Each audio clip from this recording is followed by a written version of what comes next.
Have you ever felt overwhelmed by the chaos of life? Wondered why, despite having everything, inner peace still feels so far away?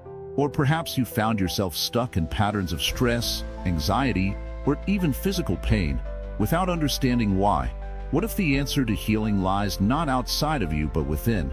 Imagine a world where healing doesn't depend on expensive treatments or external factors, but begins naturally, from the depths of your mind, body, and spirit. A world where you learn to embrace peace, balance, and harmony using age-old wisdom that has stood the test of time. Intriguing, right? Let me give you a simple example. Picture a lake on a windy day. The surface is choppy, disturbed, and unclear. But when the wind settles, the water becomes still, reflecting the sky perfectly. Now imagine your mind as that lake. How often do you let the winds of worry and negativity disturb your natural state of calm? What if you could learn to quiet that wind? Welcome to Wisdom Woven. On this channel, we explore life-changing ideas to help you grow, heal, and transform your life naturally. If you're new here, we're thrilled to have you join us on this journey of discovery. And if you've already enjoyed our videos, here's a quick fact. There are so many views on this channel, but only 0.2% of viewers have subscribed. So please like, comment, share, and subscribe to Wisdom Woven to stay inspired and support us in sharing this knowledge with the world. Buddhism is not just a religion. It's a way of life, a philosophy, and a guide to understanding the human experience. At its core, it teaches that the source of our pain and suffering is within us, but so is the power to heal. By reconnecting with the natural rhythms of life, we can restore balance, clarity, and well-being in ways that modern science is only beginning to understand. In this video, we'll introduce you to the profound yet simple practices of Buddhism, including mindfulness, meditation, and compassion. You'll learn how these tools help you unlock your natural ability to heal, not just your body, but your mind and soul too. Healing naturally isn't about ignoring modern medicine. It's about complementing it with ancient wisdom. It's about addressing the root causes of suffering instead of just the symptoms. This journey doesn't require you to change your beliefs, but invites you to explore how inner peace can transform your life. Are you ready to take the first step? Let's embark on this journey together. Understanding suffering, the foundation of healing. In life, suffering is something we all experience, no matter who we are. But have you ever wondered why it happens? Why does pain, whether physical, emotional, or mental, touch us all? It's a question many of us ask, but the answer is often hidden deep within our understanding of life itself. Buddhism teaches us that suffering is not something to fear or resist, but something to understand, accept, and ultimately transcend. The Buddha, over 2,000 years ago, identified that suffering is a universal part of the human experience. He called it dukkha, which translates to more than just pain. It refers to the unsatisfactory nature of life itself. You see, no matter how much we strive for pleasure, security, or success, we often find that these things are temporary. They slip away, they fade, or they just don't bring the lasting happiness we hope for. That is where suffering begins. We try to hold on to things that are always changing, always fleeting. Think about it for a moment. How often do we work hard for something, thinking it will bring us happiness, only to discover that once we get it, it's not what we imagined? The shiny new car, the perfect job, the ideal relationship, they all bring joy, but only for a short while. After the novelty wears off, we're left feeling empty, searching for something more. This is the nature of dukkha, the feeling that things never quite satisfy us fully, no matter how much we accumulate. Understanding this is the first step toward healing. Suffering is not something that only happens to bad people or to those who deserve it.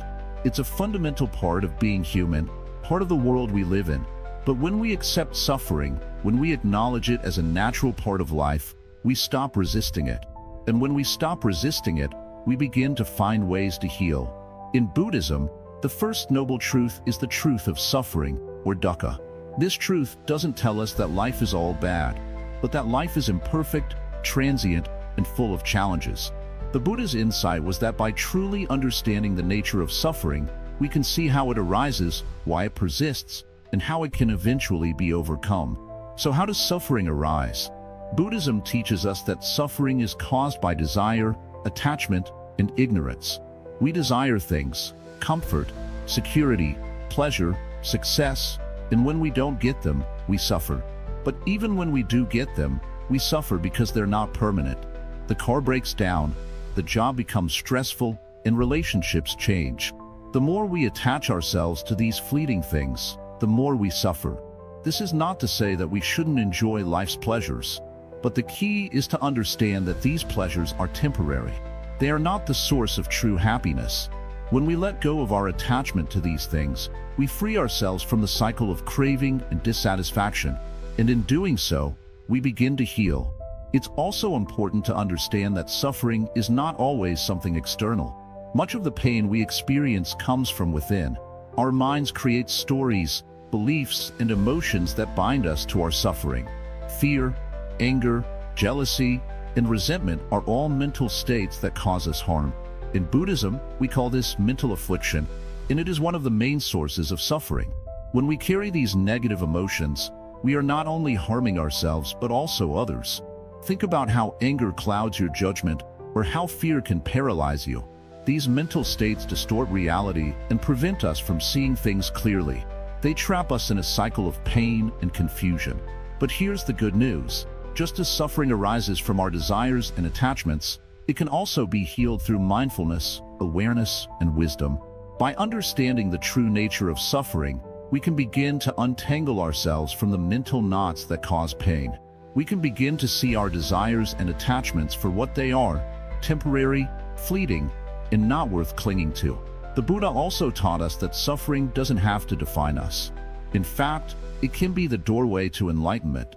When we begin to understand suffering deeply, we awaken to a higher truth. This understanding leads to freedom, not just from external pain, but from the inner turmoil that holds us captive. So, how can we begin to understand suffering in a way that brings healing? First, we must learn to observe it without judgment. When we experience pain, whether physical or emotional, we tend to react. We either push it away, ignore it, or try to fix it. But in Buddhism, we are taught to simply observe. We look at suffering as it is, without trying to change it or run from it. This observation is a form of mindfulness. Mindfulness helps us see suffering with clarity. Instead of getting lost in our emotional reactions, we start to notice the underlying causes of our pain. Why am I feeling angry? What triggered this fear? What do I want that I'm not getting? These questions open up space for understanding. And when we understand suffering, we can begin to heal. One of the most powerful tools for healing in Buddhism is meditation. Through meditation, we create space in our minds to observe our thoughts and emotions without getting caught up in them. We learn to sit with discomfort, to be with pain, and to see it as it truly is. Something that arises, stays for a while, and then fades away. Meditation allows us to disconnect from our suffering and recognize that it is not permanent. When we meditate, we begin to understand the impermanence of all things. This includes our suffering. The more we sit with our pain, without judgment or fear, the more we realize that it is just like the clouds in the sky. The clouds may appear dark and heavy, but they are temporary. The sky remains clear and open, even when the clouds pass. As we learn to observe and accept our suffering, we also begin to cultivate compassion for ourselves and others. Compassion is a natural response when we understand suffering. We realize that all beings experience pain, just as we do. This shared experience of suffering connects us. Instead of isolating ourselves in our pain, we begin to extend kindness and understanding to others who are suffering as well. By understanding suffering in this way, we can stop seeing it as something to avoid or escape. Instead, we begin to see it as an opportunity for growth. Suffering becomes the fertile ground for healing. And through this healing, we find a deeper connection to ourselves and to the world around us. In the end, the Buddhist teaching about suffering is not about resignation or defeat. It is about liberation. By understanding and accepting the nature of suffering, we free ourselves from its grip. And in doing so, we begin to walk the path of healing, not just for ourselves but for all beings. So, the next time you experience suffering, whether it's a small discomfort or a deep pain, try not to run from it. Don't resist it. Instead, take a moment to observe it, to understand it, and to let it be. In doing so, you will find that the path to healing is not through avoidance, but through acceptance and awareness. Then with this understanding, you will begin to unlock the true potential for peace and happiness within you. The mind-body connection in Buddhism. Have you ever noticed how stress can make your body ache? Or how a calm mind can make your entire body feel at ease? In Buddhism, the connection between the mind and body is central to understanding how healing works. What happens in your mind doesn't just stay there. It affects everything in your body. This simple truth is the foundation for healing naturally. Buddhism teaches that our mind and body are not separate. They are intricately linked. When our mind is disturbed, anxious, or unhappy, it reflects in our body, causing tension, pain, and illness. On the other hand, when the mind is at peace, the body responds by feeling relaxed and healthy. This mind-body connection is the first step in understanding how you can heal yourself naturally using the wisdom of Buddhism. The Buddha said, "With our thoughts, we make the world." This means that what we think influences how we feel, both emotionally and physically. If you're constantly thinking negative thoughts or worrying about the future, it creates a kind of inner tension that eventually shows up as discomfort or illness in the body. But when we start to train our minds to be calm, positive, and aware, our bodies naturally follow suit. Consider a simple example. Have you ever felt a headache coming on after a stressful day? Or maybe a tightness in your shoulders after an argument? These are clear signs that your mind's turmoil is being reflected in your body. However, when you practice mindfulness and begin to notice these signals, you can address them early. If you are mindful of your thoughts and emotions, you can gently guide them toward peace, and in doing so, your body will begin to relax and heal as well. In Buddhism, the practice of mindfulness is a way to become aware of how your mind and body are connected. It's not just about meditating or sitting in silence. Mindfulness can be practiced in everything you do, whether you're eating, walking, or even washing dishes. By paying attention to your thoughts and physical sensations, you become more aware of the patterns that cause stress or discomfort in your body. Mindfulness meditation is one of the most powerful tools in Buddhism for understanding and healing the mind-body connection. When you sit in meditation, you focus on your breath, bringing your attention to the present moment. As you breathe in and out, you begin to notice how your body feels, how the air moves in and out, how your chest rises and falls. This practice of paying attention to the breath can help you release any physical tension and calm the racing thoughts that may be causing stress in your life. When you become aware of the mind-body connection, you can start to release the tension that has built up over time. Imagine being able to let go of the stress that causes headaches, back pain, or digestive issues. By simply becoming mindful of your thoughts and your body's response, you can begin to make small but powerful changes. This is the beauty of the mind-body connection in Buddhism. It's not about fighting or resisting. It's about becoming aware, accepting, and allowing the body to heal itself. One of the most transformative teachings in Buddhism is that suffering is caused by attachment and clinging. This attachment can be to people, things, or even our own expectations. When we cling to something, whether it's an idea or a desire, it creates tension in the body and mind. This is where the mind-body connection becomes even more important. If you are attached to negative thoughts or fears, you will carry that tension in your body. But when you practice non-attachment and learn to let go, both your mind and body can experience true freedom and healing. The process of letting go is not easy, but it is essential for healing. Imagine you are holding a heavy stone in your hands. The longer you hold on to it, the more it weighs you down, making your arms tired and your body strained. But when you let go of that stone, you immediately feel lighter. This is what happens when you let go of emotional attachments or negative thought patterns. You release the weight from your mind and body, and healing begins. In the Buddhist tradition, there's a concept called sati, which means mindfulness or awareness. Sati allows you to observe the sensations in your body without judgment. When you practice sati, you start to notice the tension in your body before it becomes a bigger problem. For example, you may feel a tightness in your chest when you're stressed. If you can notice this sensation early, you can use your breath to relax your body and calm your mind. When the mind is calm and aware, the body can also return to its natural state of balance and health. This is the essence of healing in Buddhism.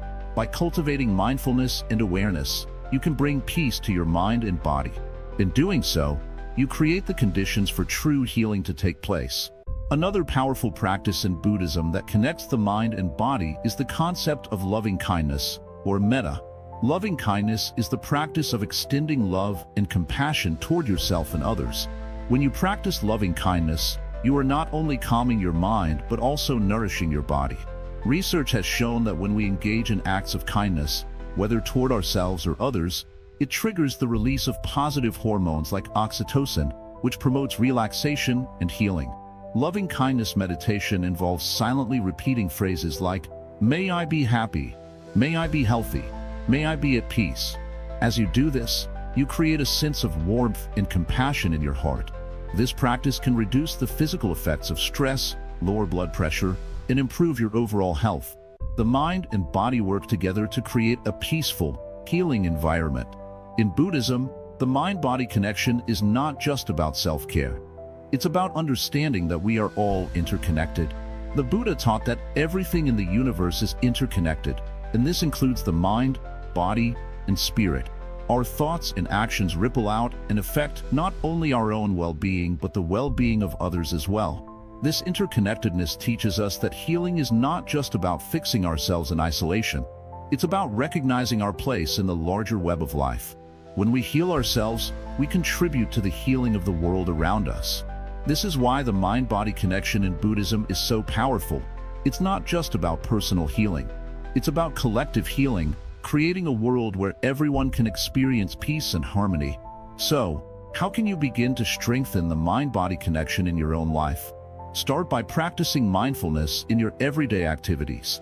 Take a few moments throughout the day to check in with your body. Notice any tension or discomfort and try to release it through deep breathing or stretching. If you find yourself feeling stressed or overwhelmed, take a short break and focus on your breath. Remember, the mind and body are always talking to each other. By paying attention to their conversation, you can begin to heal naturally and create a deeper sense of well-being. In Buddhism, healing is not just about fixing what's broken. It's about returning to a state of balance and harmony. The mind-body connection is key to this process. When you cultivate mindfulness, release attachment, and practice loving kindness, you create the conditions for healing to occur. The more you nurture your mind and body, the more natural healing becomes. Through this understanding, you can begin to heal from within, experiencing true peace and health in your life. The power of mindfulness and meditation. Have you ever found yourself caught up in a whirlwind of thoughts, feelings, and distractions? Your mind races from one worry to the next, leaving you feeling overwhelmed and disconnected from the present moment. The noise inside your head becomes so loud that you forget how to simply breathe, how to be present. This constant state of mental clutter affects not just your thoughts but your emotions and, ultimately, your physical well-being. But what if there was a way to calm that storm and return to a place of peace? This is where mindfulness and meditation come in. Mindfulness is the practice of paying full attention to the present moment without judgment. It's about being aware of what's happening in your mind and body right now, without getting lost in the past or the future. It's as simple as observing your breath, noticing the sensations in your body, or listening to the sounds around you. In Buddhism, mindfulness is a central practice because it brings us back to the truth that life is happening right now. The past is gone, and the future is not yet here. But in this moment, we have everything we need. Think of your mind like a wild river. The waters are fast, filled with debris, and hard to navigate. But if you can stop for a moment and let the waters calm down, you'll see that the river can become clear and peaceful. This is what mindfulness does for your mind. It helps slow down the constant flow of thoughts, allowing you to see things more clearly and act with intention, rather than reacting out of habit or stress. The Buddha taught that suffering comes from our attachments, our tendency to hold on to things, ideas, and people. Our minds are often restless because we want things to be different than they are. We wish for the future, we regret the past, and we fail to fully live in the now. Mindfulness helps us break this cycle. It teaches us to accept each moment as it is, without trying to change it. When we stop fighting against the present, we stop creating suffering for ourselves. One of the most powerful ways to cultivate mindfulness is through meditation.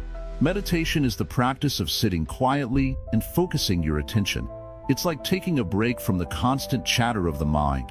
There are many different forms of meditation, but they all share the goal of bringing you back to the present moment. Whether you're focusing on your breath, a mantra, or simply observing your thoughts without judgment, meditation helps you create space between your thoughts and your reactions. In Buddhism, meditation is not just a tool for relaxation. It's a way to gain insight into the nature of the mind and the world. Through regular practice, meditation helps you develop awareness of your thoughts and emotions, allowing you to understand why you feel the way you do and how your mind works. This insight is a powerful tool for healing because it allows you to see the patterns in your mind that lead to suffering. When you recognize these patterns, you can choose to let them go, creating space for healing and peace. The Buddha often compared the mind to a garden. If you don't tend to your garden, it will become overrun with weeds, negative thoughts, fears, and desires.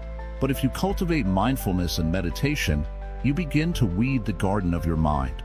With practice, you replace the weeds with flowers of compassion, clarity, and peace. Your thoughts become less reactive, less influenced by the past, and more in tune with the present. This shift in mindset is a fundamental aspect of healing because it changes the way you relate to the world around you. Many people think of meditation as something complicated or difficult, but it doesn't have to be.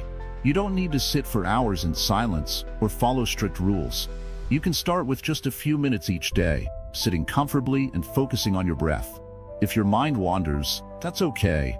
The goal is not to stop your thoughts, but to become aware of them without judgment.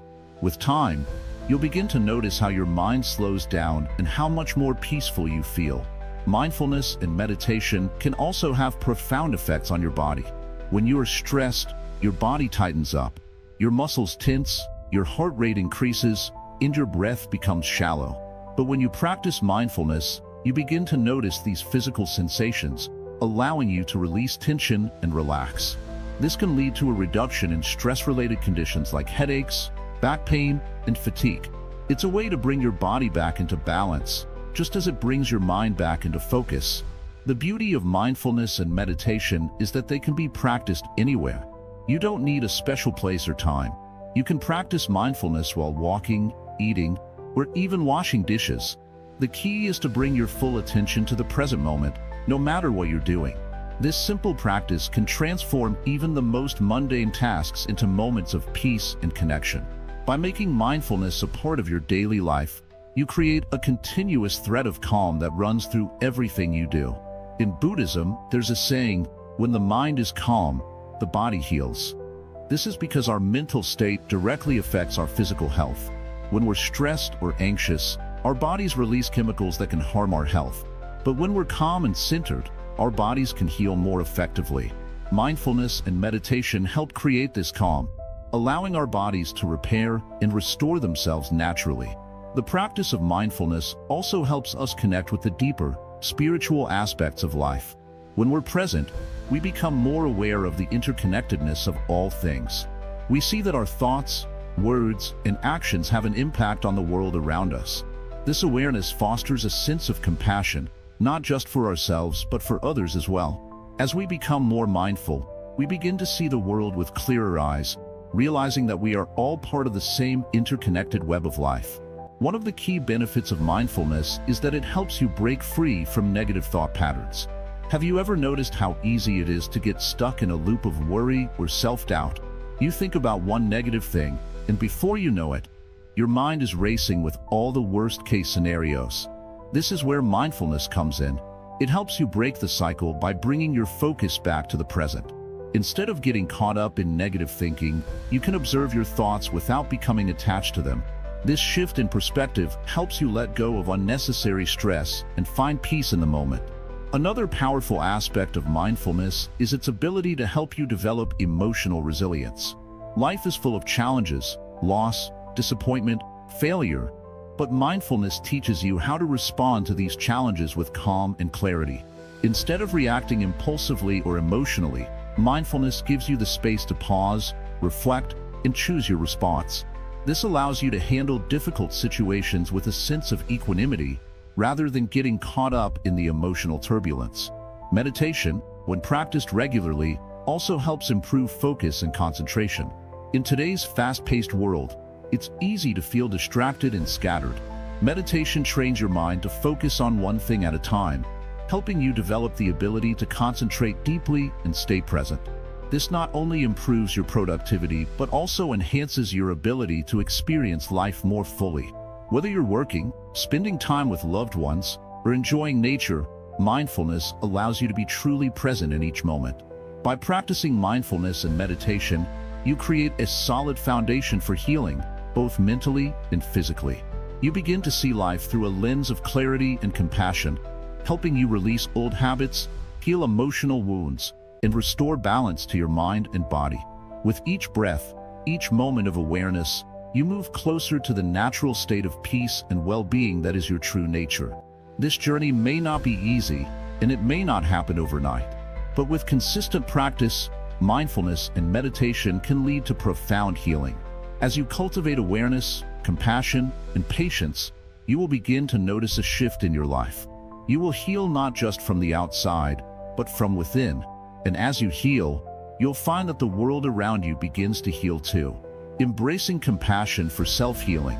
In Buddhism, compassion is more than just a good feeling toward others. It is a fundamental part of healing. When we talk about healing naturally, we must first understand the importance of compassion, not just for others, but for ourselves. Many people think that healing is a process that requires fixing what is broken, but in reality, it is more about embracing and caring for ourselves as we are. Imagine a child who falls and hurts themselves. If you see the child in pain, your natural instinct is to comfort and care for them. You might hold them, soothe them, and remind them that it's okay to feel hurt sometimes. You don't blame them for falling, and you don't make them feel ashamed of their injury. Now, think about how often you treat yourself differently when you feel pain, whether emotional or physical. How often do you criticize yourself for feeling weak, for being overwhelmed, or for not healing as quickly as you think you should? This is where compassion for oneself becomes so essential. In Buddhism, the practice of compassion begins with understanding and accepting that suffering is a part of life. It's not something to fear or avoid, but something to acknowledge. When we can be compassionate with ourselves in moments of difficulty, we create space for healing to naturally take place. It's like giving yourself permission to be human, to experience pain, and to learn from it. Compassion for self-healing is about recognizing that, just as we show care and understanding to others, we deserve that same kindness from ourselves. We all have moments of struggle, moments where we feel lost or hurt, but these moments don't define us. They are simply part of the human experience, and they are opportunities for growth.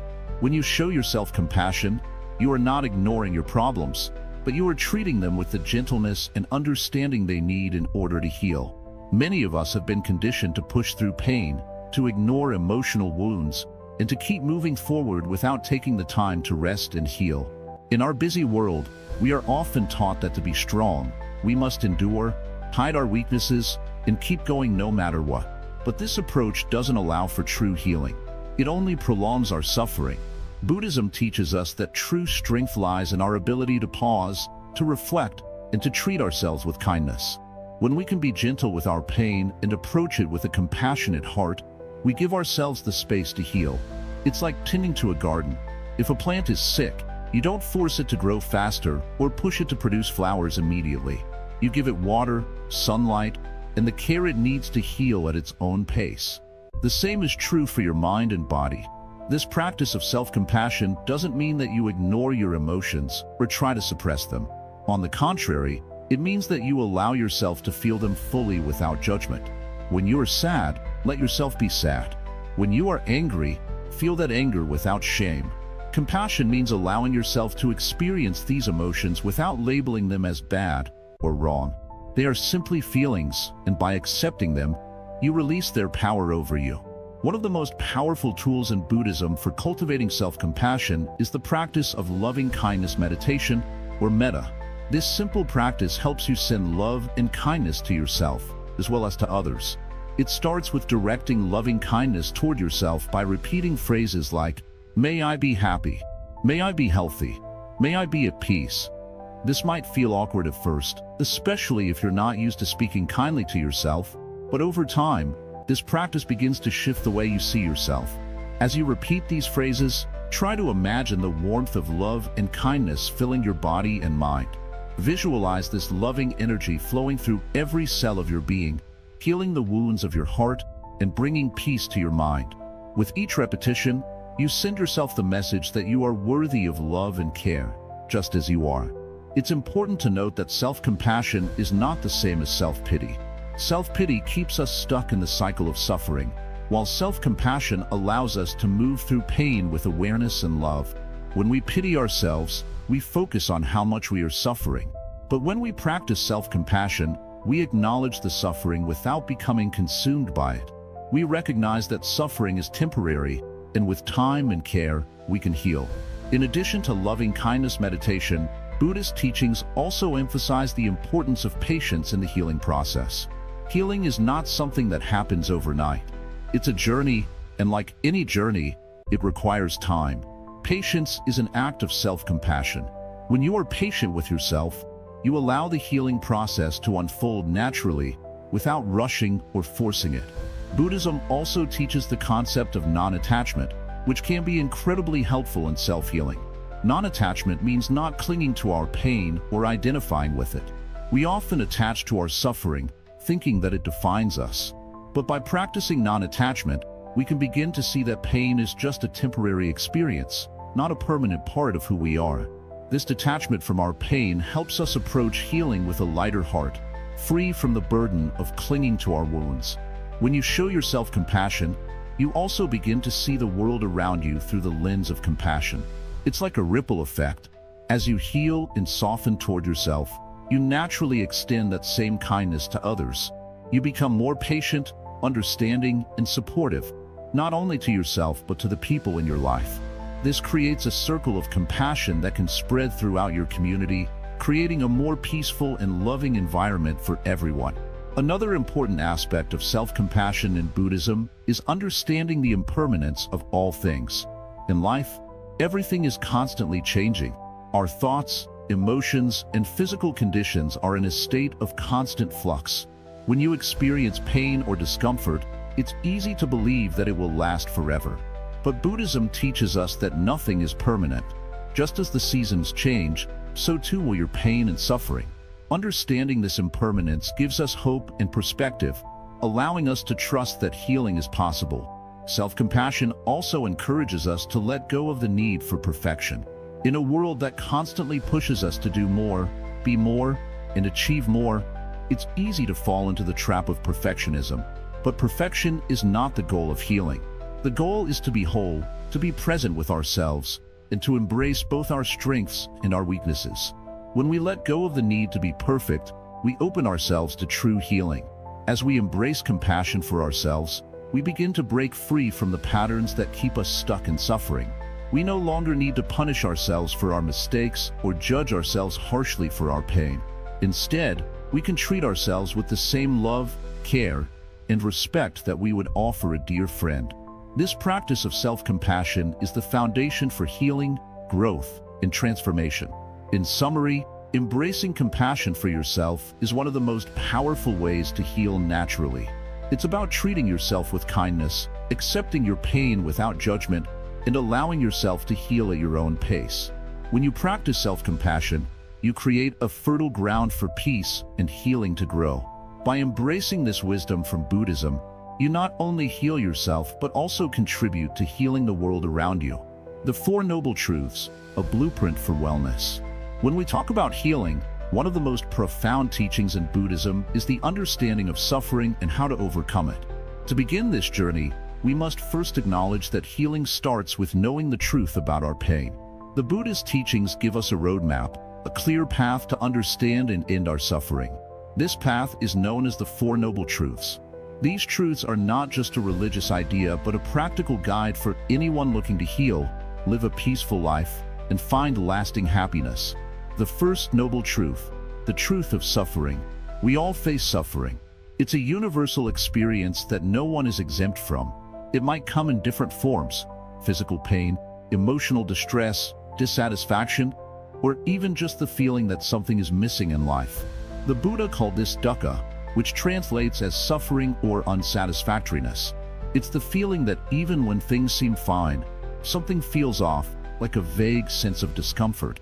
Think about a time when you felt disappointed or frustrated with life. Maybe things weren't going the way you hoped, or maybe you felt overwhelmed by stress. This is the kind of suffering the Buddha is talking about. It's not just the big, dramatic events, but also the small moments of dissatisfaction we experience day to day. And in a way, it's built into our existence. We may try to avoid it, cover it up, or distract ourselves from it, but it's always there, quietly affecting us. The first noble truth tells us to face this suffering directly and accept it as part of being human. The second noble truth, the truth of the cause of suffering. The second noble truth explains where suffering comes from. The Buddha taught that suffering is caused by desire, attachment, and ignorance. It's the craving for things we don't have, the desire for things to be different from what they are, and the attachment to people, places, or possessions as if they can provide lasting happiness. Take a moment to think about something you truly want. It could be a material thing, an achievement, or even a relationship. Often, we tie our happiness to getting that thing. But what happens once we get it? The happiness it brings is usually temporary, and soon we're left craving something else. This constant wanting creates an endless cycle of dissatisfaction. It's like trying to fill a cup with water, but there's a hole in the bottom. No matter how much we pour in, it never stays full. In addition to craving, suffering also comes from our attachment. We cling to what we have or what we desire, not realizing that everything in life is temporary. People, possessions, experiences, they all come and go. When we hold on to them too tightly, we end up causing ourselves more pain when they change or disappear. The Buddha also spoke about ignorance, the misunderstanding of the true nature of reality. We often don't see things as they are. We create stories in our minds, believe in illusions, and don't realize that clinging to these things leads to more suffering. The third noble truth, the truth of the end of suffering. The third noble truth offers hope. It teaches that suffering can be ended. This is not just wishful thinking or a vague idea. It's a clear, practical truth. The Buddha says that by letting go of attachment, desire, and ignorance, we can free ourselves from the cycle of suffering. We can experience peace, contentment, and joy, regardless of what happens around us. Imagine a river. As long as we hold onto the bank, the current drags us. But if we let go and allow the river to carry us, we move with the flow instead of fighting it. The same goes for life. When we stop fighting against the natural course of things, when we stop craving what we don't have and stop clinging to what we think we need, we free ourselves. We find freedom in acceptance. The end of suffering doesn't mean life will be free from challenges, but it means we can face them without being overwhelmed by them. We can experience them without letting them control us. This truth encourages us to cultivate mindfulness and awareness in our daily lives. By simply being present, noticing our thoughts, and letting go of attachments as they arise, we begin the process of healing. This is where true peace comes from, accepting things as they are, without resistance. The fourth noble truth, the truth of the path leading to the end of suffering. The final noble truth reveals the path that leads us out of suffering and into peace. This is known as the Eightfold Path, a guide to living wisely and with compassion. It's not a set of rules, but rather a way of living that brings us closer to freedom from suffering. It is divided into 8 interconnected steps that can be practiced by anyone, no matter where they are in life. These 8 steps are: right understanding, understanding the 4 noble truths and seeing things as they truly are. Right intent, cultivating thoughts of love, kindness, and compassion rather than thoughts of hatred or greed. Right speech, speaking truthfully, kindly, and mindfully, avoiding harmful words like gossip or lies. Right action, acting with integrity, being mindful of our behaviors, and doing what is morally right. Right livelihood, choosing a way of life that does not harm others and is in line with our values. Right effort, making the effort to cultivate positive qualities in our lives while letting go of negative habits and thoughts. Right mindfulness, being present in the moment, aware of our thoughts, emotions, and sensations without judgment. Right concentration, developing deep concentration through meditation, allowing us to focus and cultivate inner peace. The Eightfold Path isn't something we accomplish once and forget about. It's a continual process. Every day we have the opportunity to practice these steps, refining our minds and hearts. When we live according to these principles, we create a foundation for healing and well-being. We stop looking outside ourselves for happiness and start cultivating it within. Healing naturally through Buddhism is about walking this path. By practicing mindfulness, letting go of attachment, and living with awareness and compassion, we can transform our lives. The Four Noble Truths are not just theories to ponder. They are practical, real-world tools that can help us overcome suffering and experience true peace and happiness. As you explore the Four Noble Truths, remember that this journey is not about perfection. It's about progress, growth, and the willingness to understand yourself more deeply. By embracing these truths, you are taking the first steps toward healing your mind, body, and soul. The path may be long, and there will be moments of challenge, but with each step, you move closer to a life of greater peace, contentment, and freedom from suffering. The Eightfold Path to Holistic Healing. In Buddhism, there is a path to healing and enlightenment called the Eightfold Path. It is a simple yet powerful guide that helps us live in a way that nurtures both our minds and bodies. The Eightfold Path is not just about avoiding pain or seeking comfort. It's about developing wisdom, ethical conduct, and mental discipline. Each step on the path helps you grow and heal in a holistic way, bringing peace to your body, mind, and spirit. Let's explore each of the 8 steps in the path. The beauty of the Eightfold Path is that it is a guide that works for everyone, regardless of where you are in life. It's not something that requires you to be perfect, but rather something that encourages steady progress. With every step, you move closer to understanding yourself and the world around you. Right understanding. The first step on the Eightfold Path is right understanding. This means seeing the world as it truly is, without the filters of our biases, misunderstandings, and judgments. Right understanding is the foundation for all the other steps. Without understanding, we can't make informed choices. It's like trying to heal a wound without first cleaning it. To develop right understanding, we must accept the Four Noble Truths, which explain the nature of suffering and how to end it. These truths are simple. Suffering exists, suffering has a cause, suffering can end, and there is a path that leads to the end of suffering. Once we understand this, we can begin to see the causes of our suffering more clearly and start to work on them. Right understanding also means being open to new ideas and willing to let go of old beliefs that no longer serve us. It's like wiping a dirty window to let in fresh air. When we see the world more clearly, we become more able to heal ourselves naturally. Right intention. Right intention is the second step, and it's all about our thoughts and intentions. Our intentions shape our actions, and our actions shape our lives. If our intentions are rooted in greed, hatred, or delusion, our actions will bring us pain.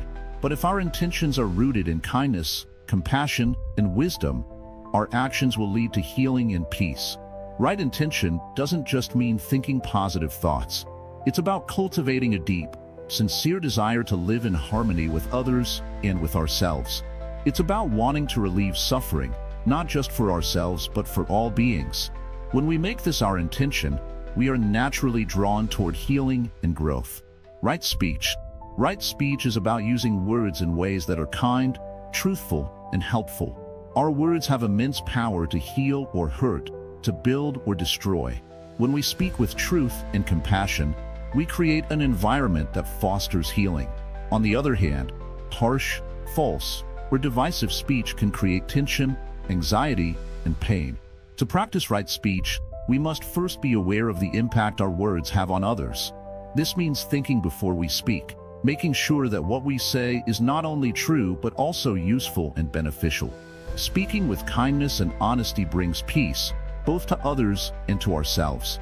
Right action. Right action is the step that encourages us to act in ways that are ethical and compassionate. This means living in a way that causes no harm to others, whether through our actions, words, or thoughts.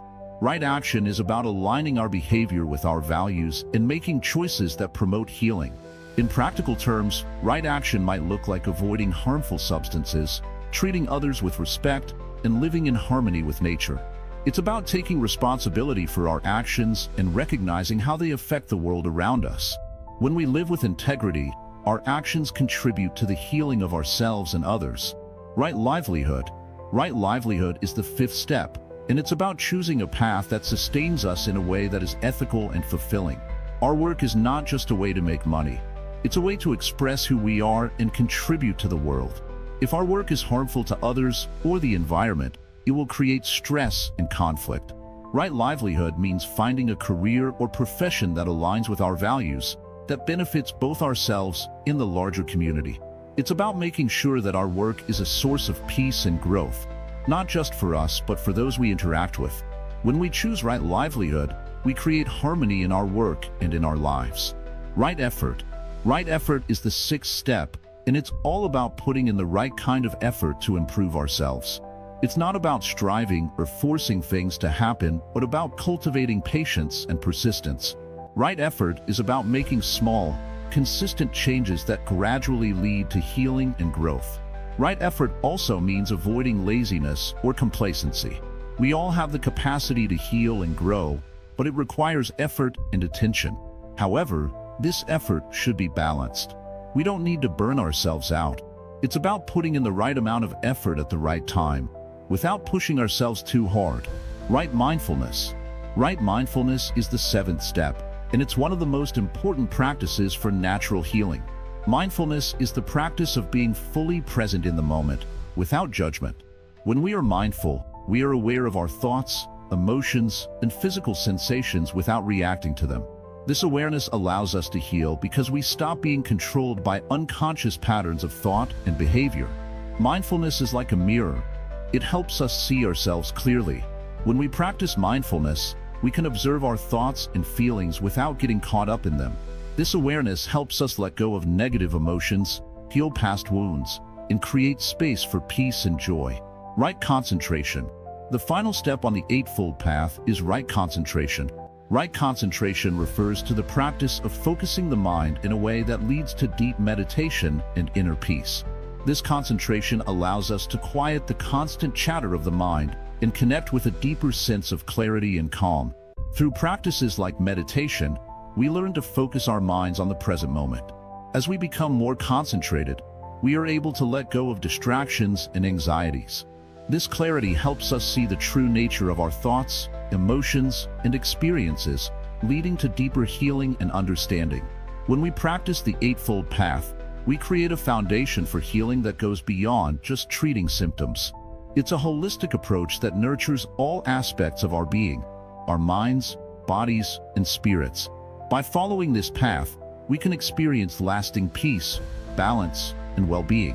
The Eightfold Path is a guide that leads us to live with wisdom, compassion, and mindfulness, and through these practices, we begin to heal naturally, not just physically but on a much deeper level. Karma and its role in mental and physical well-being. Let's take a moment to think about something. Have you ever noticed how your actions, words, and thoughts seem to come back to you, sometimes in unexpected ways? It's as if life has a way of balancing things out, rewarding good deeds and teaching lessons through the challenges we face. In Buddhism, we call this the law of karma, a powerful principle that shapes our lives, our mental states, and our physical well-being. But what does this concept really mean, and how can it help us heal naturally? Karma is not some distant or abstract force. It is present in every moment, woven into the fabric of our daily lives. It is the natural law of cause and effect, where every action, every word, and every thought we have creates a ripple that can return to us, influencing our future. In simple terms, karma says that everything we put out into the world has a return effect. If we sow kindness, understanding, and compassion, those seeds will eventually grow into peace and happiness. But if we sow negativity, anger, or hatred, those seeds will grow into suffering. This isn't some punishment or reward system. It's the result of the natural balance of life. Let's look at it from a practical perspective. Imagine you're feeling stressed, anxious, or even physically ill. You might notice that your mind is clouded with negative thoughts, worries about the future, or resentment toward others. These thoughts can affect your physical health, manifesting as tension, headaches, or even digestive problems. Now, take a moment to think. What if your mental and physical state is a direct result of the energy you've been putting out into the world? If you've been harsh, judgmental, or self-critical, it may very well be showing up in your body as illness or discomfort. Understanding karma gives us the key to healing. It empowers us to take responsibility for the energy we bring into the world. If we want to change our circumstances, whether they are mental, emotional, or physical, we can start by changing the energy we put out. This shift starts with self-awareness. In Buddhist teachings, we are encouraged to observe our actions, words, and thoughts without judgment, simply noticing the patterns that have formed. When we become aware of how negative actions create suffering, we can make more conscious choices, planting seeds of kindness, love, and patience instead. This doesn't mean that if you're suffering right now, it's a punishment for past actions. It simply means that the way we respond to our suffering matters. We can use our present moment to transform our karma by choosing to act with wisdom, compassion, and mindfulness. By doing so, we can heal our past karma, just as we can heal our present suffering. Let's dive deeper into how karma works in our mental and physical health. The mind and body are deeply interconnected in Buddhism. We often think of the mind as something separate from the body, but in Buddhist philosophy, they are seen as two aspects of the same whole. When we experience mental suffering, it shows up in our physical bodies. Stress, anxiety, and fear can lead to physical tension, tightness, and even chronic pain. Similarly, when we experience physical illness or discomfort, it can often cause mental distress, leading to feelings of helplessness or frustration. Karma operates through both dimensions, mental and physical. When we create positive karma through compassionate actions and thoughts, it can lead to physical healing as well. Consider how often acts of kindness make us feel lighter, more joyful, and even more physically energized. When we help others or express love, we feel a sense of warmth and peace in our hearts. This energy extends beyond just emotional well-being. It helps our bodies to heal too. In Buddhist practice, this is seen as the alignment of the body, mind, and spirit in harmony, allowing positive energy to flow freely, promoting overall well-being. One of the ways to cultivate positive karma is through the practice of mindfulness. Mindfulness is the art of being fully present in the moment, aware of our actions, thoughts, and words. When we are mindful, we can observe how our thoughts and actions affect our lives. If we are stuck in patterns of negative thinking or harmful behaviors, mindfulness helps us to recognize these patterns and change them. For example, if you often think negatively about yourself or others, mindfulness helps you become aware of this and shift toward more loving and compassionate thoughts. In doing so, you are changing the energy you're sending into the world, which can bring about healing both mentally and physically. This practice of mindfulness isn't just about observing our thoughts, it also extends to our actions. Karma is influenced by what we do, so mindfulness can help us make conscious, kind choices in every moment. Whether we're interacting with loved ones, co-workers, or even strangers, mindfulness allows us to act with intention and care. By choosing kindness over anger, patience over impatience, we create positive karma that not only heals our hearts, but also contributes to the well-being of others. This creates a ripple effect, where the energy we send out into the world comes back to us in beautiful and healing ways. In Buddhism, another key way to heal through karma is by cultivating compassion. Compassion is not only about being kind to others, it's also about being kind to ourselves. When we practice self-compassion, we acknowledge our suffering without judgment. We treat ourselves with the same care and understanding that we would offer a dear friend. This practice of self-compassion creates healing energy in both our minds and bodies. It releases the grip of self-criticism and replaces it with love and acceptance, which can heal old wounds and create space for positive karma to grow. Let's think for a moment about how karma affects our physical health. When we harbor anger, hatred, or resentment, it can create tension in our bodies. This tension can lead to physical ailments, such as headaches, back pain, or digestive issues. These are the physical manifestations of negative mental karma. However, when we release anger and choose forgiveness, we free ourselves from this tension. Our bodies relax, our breathing becomes easier, and we feel lighter. This is the healing power of positive karma working in our lives. By practicing mindfulness, compassion, and self-awareness, we can start to transform our physical health. It's important to remember that healing takes time, and changing our karma doesn't happen overnight. However, with each conscious choice, we begin to create a new pattern of energy, one that nurtures our well-being. As we continue to sow seeds of love, kindness, and forgiveness, we invite more peace, health, and happiness into our lives. Karma teaches us that our actions are never isolated. They are part of a larger, interconnected web of life. Everything we do, no matter how small, ripples out and affects the world around us. And in return, we are influenced by the energy others put out. This interconnectedness is where true healing lies. By healing ourselves through positive karma, we contribute to the healing of the world. Our healing becomes a collective healing. When we act with love and compassion, we uplift not only ourselves but also those around us. Remember, karma isn't about blame or judgment. It's about understanding and responsibility. It's about realizing that we have the power to change our future by the choices we make today. So, if you want to improve your mental and physical health, start by changing the energy you put out into the world. Choose kindness, choose patience, choose love, and as you do, you will see the world around you shift, reflecting back the peace and healing you have cultivated within yourself. As we embrace the law of karma in our healing journey, we realize that our mental and physical well-being is not only the result of our past actions, but also the possibility of our future actions. Every thought, word, and deed is an opportunity to create healing in our lives.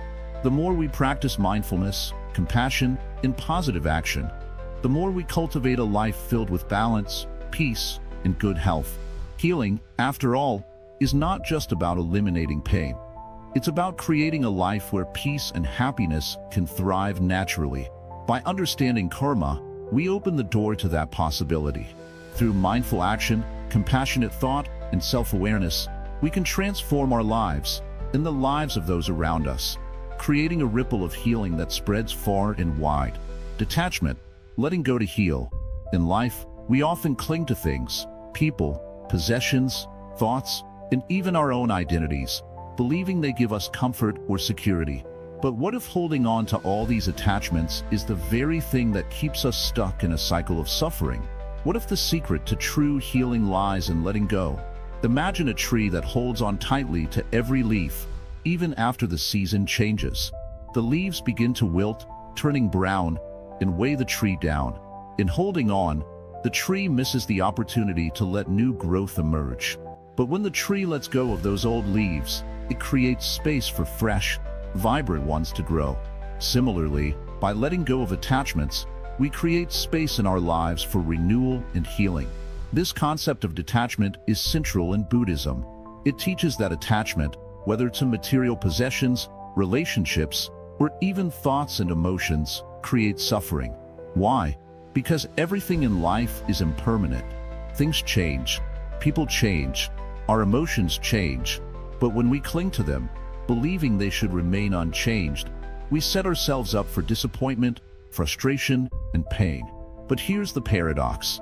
Detachment doesn't mean abandoning or rejecting life. It doesn't mean that you stop caring about people or things. It simply means not allowing those things to control you or define your happiness. Detachment is about freeing yourself from the constant need for validation, control, or security that comes from outside sources. When we talk about detachment, we don't mean to become cold or indifferent. In fact, true detachment is a form of love, a deep love that doesn't need anything in return. It's the love that allows you to let go of control and trust that everything is unfolding exactly as it should. It's the love that frees you to be fully present, without the fear of losing something or someone. The first step towards detachment is recognizing that everything in life is temporary. The relationships, objects, and even the thoughts that we often become attached to are not permanent. By accepting the impermanence of life, we stop expecting things to stay the same and begin to appreciate them for what they are in the moment. This understanding can bring a deep sense of peace because we no longer fight against the natural flow of life. In Buddhism, the concept of impermanence is known as anicca. It teaches us that nothing lasts forever, not even our pain or suffering. When we understand this, we can learn to let go of our attachments to both the good and the bad. knowing that they too will change. This gives us the freedom to experience life as it is, without the constant need to hold on to what we think should be or what we fear losing. Now, how can we practice detachment in our daily lives? First, we must begin by observing our attachments. Think about the things or people that you hold on to tightly. Are there material possessions you're afraid to lose? Are there relationships where you feel a constant need for approval or validation? Are there thoughts or emotions that you cling to because they define your sense of self? The next step is to examine the impact of these attachments on your life. Do they bring you true happiness, or do they create stress, anxiety, or fear? Are you allowing these things to take away your peace? By reflecting on the consequences of attachment, we begin to see how it limits us and keeps us in a cycle of craving and aversion. One powerful practice in Buddhism to help with detachment is mindfulness. Mindfulness allows us to be fully present in the moment, without judgment or attachment. When we practice mindfulness, we notice how often our minds wander to the past or the future, how often we're caught in desires or fears. By bringing our awareness to the present moment, we create space between ourselves and our attachments. This space is where freedom and healing can begin. Another practice is meditation, which helps us detach from our thoughts and emotions. When we meditate, we observe our thoughts without becoming attached to them. We realize that we are not our thoughts, and we don't need to identify with them. Just as clouds pass through the sky, our thoughts and emotions come and go. By watching them without attachment, we learn to let go of their power over us. Detachment also involves letting go of our need for control. We often cling to the illusion of control, believing that we can shape every aspect of our lives. But the truth is, many things are beyond our control. Other people's actions, the changing seasons, the future itself. When we release the need to control everything, we create space for peace and acceptance. We trust that things will unfold as they should, even if it's not in the way we expect. This doesn't mean we should become passive or disengaged from life. On the contrary, detachment allows us to engage with life more fully. By letting go of our attachments, we become more open to whatever comes our way. We can love without clinging, work without stressing, and live without fear. Life becomes a flow, and we move with it, rather than against it. One of the greatest benefits of practicing detachment is the sense of freedom it brings. When we let go of our attachments, we stop defining ourselves by what we have or what we think we need. We become more connected to our true selves, free from the pressure of external expectations. We begin to live with a deep sense of contentment, knowing that everything we need for happiness is already within us. It's important to note that detachment doesn't mean abandoning responsibilities or relationships. It simply means not allowing them to define our sense of worth or happiness. We can care for our loved ones without depending on them for our happiness. We can work hard and pursue our goals without being consumed by the need for success. Detachment is about freeing ourselves from the attachment to outcomes and trusting that everything will unfold in its own time. Detachment also teaches us to forgive. When we hold on to grudges, resentment, or anger, we are only hurting ourselves. These negative emotions keep us attached to past events, blocking our ability to heal. Through detachment, we learn to let go of these emotions, freeing ourselves from their hold. We realize that forgiveness is not for the other person, but for our own peace and well-being. Letting go can be challenging, especially when we've been attached to something for a long time. But remember, detachment is not about rejecting or negating. It's about releasing the grip that attachment has on us. It's about choosing peace over possessiveness, freedom over fear, and love over control. As we practice detachment, we begin to experience a profound shift. We feel lighter, more at ease, and more connected to the world around us. We stop seeing life as something to be controlled or manipulated, and instead, we see it as a flow to be experienced and embraced. In this flow, we find healing, not just physical healing, but healing of the heart and mind.